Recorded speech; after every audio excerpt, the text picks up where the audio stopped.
Assalamualaikum warahmatullahi wabarakatuh.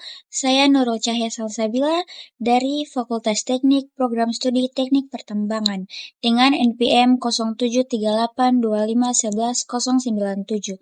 Di sini saya akan membacakan PPT yang telah saya buat dengan 5 materi.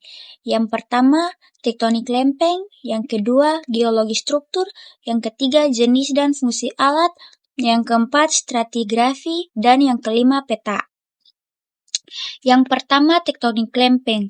Tektonik lempeng adalah teori geologi yang menyatakan litosfer bumi terbagi menjadi lempeng-lempeng kaku yang bergerak perlahan di atas mantel atmosfer. Teori ini menjelaskan pergerakan lempeng sejak 3,4 miliar tahun lalu, dengan kecepatan beberapa sentimeter per tahun, didorong arus konversi mantel. Lempeng mencakup kerak benua dan samudra dengan rata-rata ketebalan rata-rata 75-125 km. Penyebab dan pergerakan utama. Pergerakan disebabkan runtuhan gravitasi lempeng samudra yang padat ke mantel panas, serta dorongan dari punggung tengah samudra. Interaksi antar lempeng menghasilkan batas divergen, konvergen, dan transform. Dampak utamanya fenomena seperti gempa bumi, gunung api, pegunungan, dan palung samudra timbul dari pergesekan lempeng seperti cincin api Pasifik. Di Indonesia, tabrakan lempeng Indo-Australia dan Eurasia menyebabkan aktivitas tektonik tinggi. Yang kedua, geologi struktur. Geologi struktur adalah cabang geologi yang mempelajari deformasi batuan akibat gaya tektonik, menghasilkan fitur seperti lipatan, sesar, dan celah. Geologi struktur menganalisis bentuk, orientasi, dan hubungan spesial antara struktur batuan untuk memahami sejarah deformasi dan kondisi tektonik suatu wilayah. Studi ini penting untuk mengidentifikasi zona rawan gempa dan eksplorasi sumber daya alam.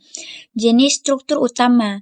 Jenis struktur utama lipatan, deformasi plastis seperti antikline, cembung ke atas, dan sinkline, cengkung ke atas, terbentuk dari tekanan konversi. Sesar, patahan rapuh dengan pergerakan termasuk sesar normal, ekstensional, reverse, thrust, konversi, dan strike slip, geser horizontal. Join atau celah, fraktur tanpa pergeseran signifikan sering mempengaruhi permeabilitas batuan. Yang ketiga, fungsi alat geologi.